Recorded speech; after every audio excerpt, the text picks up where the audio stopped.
Assalamualaikum warahmatullahi wabarakatuh. Kembali lagi di channel kami. Kali ini kami akan membahas mengenai bagaimana cara tips untuk menghindari rasa malas pada diri seseorang. Sebelum kita membahas mengenai cara menghindari kemalasan, ada baiknya kita harus mengetahui mengapa malas itu hadir.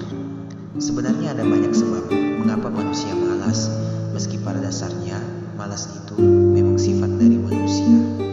Yang pertama, malas karena kita lebih tertarik pada hal-hal yang mengasyikkan atau membuat kita bahagia, seperti tidur di waktu subuh.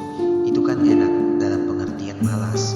Kemudian bermain HP, bermain game, sehingga orang itu tidak sadar waktunya hanya habis digunakan hanya untuk bermain game yang tidak menghasilkan manfaat sama sekali pada dirinya.